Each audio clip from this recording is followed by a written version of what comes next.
Mrs Somerfield, you've judged the Pup of the Year final for the first time, having been involved with it for many years, in fact since the beginning. Can you tell me a little bit about the start of Pup of the Year? Yes, it was envisaged, I understand, in Catherine Sutton's sitting room.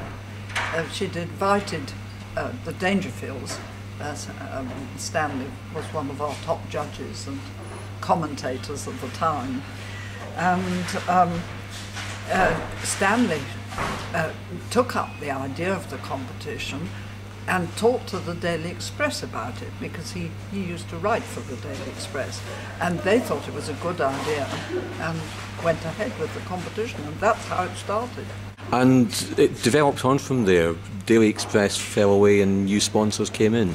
Yes, well, the Daily Express, Spillers joined the Daily Express, and I think they did about 3 years together, and then I don't know why Spillers dropped out, but they did.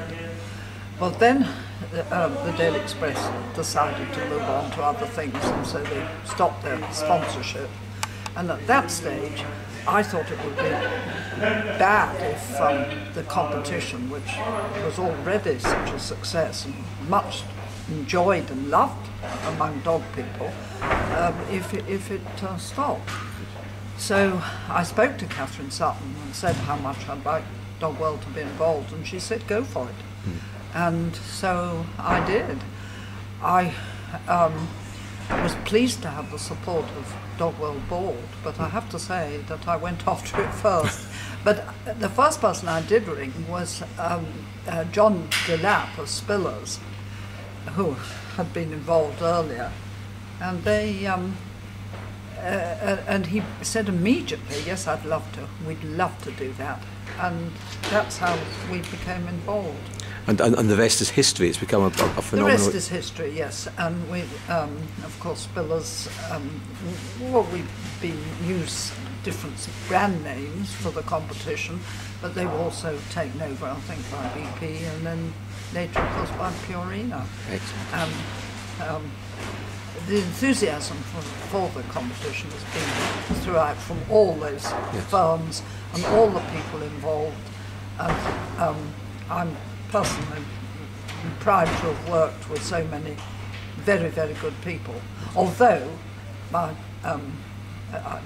it's a few years ago now since I was working on the ground, so to speak. Yes.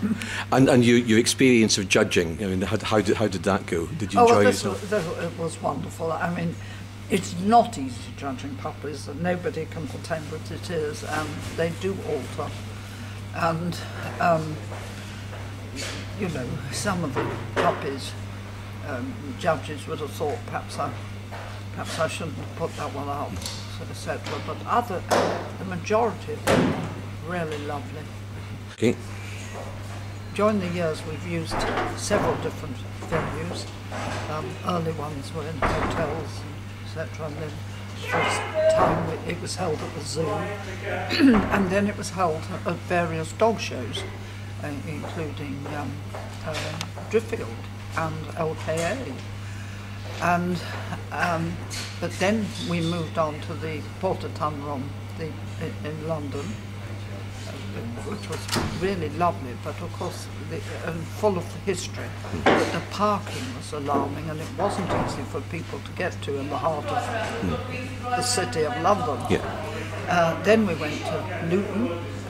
Purina took us to Luton, and very nice that was too, and again had quite a lot of history attached to it. But I think that this place, they're holding the first Pup of the Year final here, I think it takes a lot of beating. I think it's very, very nice, because it's got a hotel and sleeping accommodation attached to it, and it's got ideal rooms.